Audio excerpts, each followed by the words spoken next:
ಪಕ್ಷದ ವಿಪ್ಪನ್ನ ಉಲ್ಲಂಘನೆ ಮಾಡುವಂತ ಪ್ರಕರಣಗಳನ್ನು ಗಮನಿಸ್ತಾ ಹೋದ್ರೆ ಪಕ್ಷಾಂತರ ನಿಷೇಧ ಕಾಯ್ದೆಯನ್ನ ಮತ್ತಷ್ಟು ಬಿಗಿಗೊಳಿಸಬೇಕು ಅಂತ ಅನ್ಸುತ್ತೆ ಸರ್. ಅಂದ್ರೆ ಈ ದೃಷ್ಟಿಯಲ್ಲಿ ಈ 10th ಶೆಡ್ಯೂಲ್ ಅಲ್ಲಿ ಏನು ಏನು ವಿಪ್ಪನ್ನ ವೋಟಿಂಗ್ ಇನ್ ದ ಹೌಸ್ ಅಂತ ಒಂದು ಪದವನ್ನು ಉಪಯೋಗಿಸಿದ್ದಾರೆ. ಈ ಶಾಸಕರು ಎರಡು ರೀತಿ, ಒಂದು ಹೌಸ್ ಅಲ್ಲಿ ವಿಧಾನಸಭೆ ವಿಧಾನ ಪರಿಷತ್ತಲ್ಲಿ ಮತದಾನ ಚಲಾಯಿಸುವುದರ ಜೊತೆಗೆ ಹೌಸ್ನ ಹೊರಗೆ ಸಹ ಮತದಾನವನ್ನ ರಾಜ್ಯಸಭಾ ಚುನಾವಣೆಯಲ್ಲಿ ಚಲಾಯಿಸ್ತಾರೆ. ಇವ್ರು ಇಲ್ಲ ಬರೀ ಹೌಸ್ ಒಳಗಡೆ ಮಾತ್ರ ನಾವು ನಿರ್ದೇಶನವನ್ನ ಒಪ್ತೀವಿ, ಹೊರಗಡೆ ನಾವು ಒಪ್ಪೋದಿಲ್ಲ ಅಂತ ಹೇಳೋದು ಒಂದು ರೀತಿಯಾದಂಥ ವಿರೋಧಾಭಾಸ ಆಗುತ್ತೆ. ಆ ದೃಷ್ಟಿಯಲ್ಲಿ ಹೊರಗಡೆ ಆಗಲಿ ಒಳಗಡೆ ಆಗಲಿ ಅವರು ನಿರ್ದೇಶನವನ್ನು ಉಲ್ಲಂಘಿಸತಕ್ಕದ್ದಲ್ಲ ಅನ್ನೋದ ರೀತಿಯಲ್ಲೇ ನಾವು ಅದನ್ನ ಆ ಕಾನೂನನ್ನ ಇಂಟರ್ಪ್ರಿಟ್ ಮಾಡೋದು ಅವಶ್ಯಕತೆ ಇದೆ. ಅದಕ್ಕೆ ಬೆಂಬಲವಾಗಿ ಸುಪ್ರೀಂ ಕೋರ್ಟ್ನವರು 2018ರಲ್ಲೂ ಸಹ ಅದೇ ಮಾತನ್ನ ಹೇಳಿದ್ದಾರೆ. ಪಕ್ಷದ ವಿಪ್ಪನ್ನ ಉಲ್ಲಂಘನೆ ಮಾಡುವಂತ ಪ್ರಕರಣಗಳನ್ನು ಗಮನಿಸ್ತಾ ಹೋದ್ರೆ ಪಕ್ಷಾಂತರ ನಿಷೇಧ ಕಾಯ್ದೆಯನ್ನ ಮತ್ತಷ್ಟು ಬಿಗಿಗೊಳಿಸಬೇಕು ಅಂತ ಅನ್ಸುತ್ತೆ ಸರ್. ಅಂದ್ರೆ ಈ ದೃಷ್ಟಿಯಲ್ಲಿ ಈ 10th ಶೆಡ್ಯೂಲ್ ಅಲ್ಲಿ ಏನು ವಿಪ್ಪನ್ನ ವೋಟಿಂಗ್ ಇನ್ ದ ಹೌಸ್ ಅಂತ ಒಂದು ಪದವನ್ನು ಉಪಯೋಗಿಸಿದ್ದಾರೆ.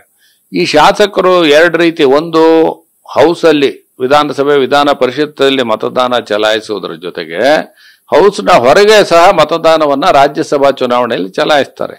ಇವ್ರು ಇಲ್ಲ ಬರೀ ಹೌಸ್ ಒಳಗಡೆ ಮಾತ್ರ ನಾವು ನಿರ್ದೇಶನವನ್ನ ಒಪ್ತೀವಿ, ಹೊರಗಡೆ ನಾವು ಒಪ್ಪೋದಿಲ್ಲ ಅಂತ ಹೇಳೋದು ಒಂದು ರೀತಿಯಾದಂಥ ವಿರೋಧಾಭಾಸ ಆಗುತ್ತೆ. ಆ ದೃಷ್ಟಿಯಲ್ಲಿ ಹೊರಗಡೆ ಆಗಲಿ ಒಳಗಡೆ ಆಗಲಿ ಅವರು ನಿರ್ದೇಶನವನ್ನು ಉಲ್ಲಂಘಿಸತಕ್ಕದ್ದಲ್ಲ ಅನ್ನೋದ ರೀತಿಯಲ್ಲೇ ನಾವು ಅದನ್ನ ಆ ಕಾನೂನನ್ನ ಇಂಟರ್ಪ್ರಿಟ್ ಮಾಡೋದು ಅವಶ್ಯಕತೆ ಇದೆ.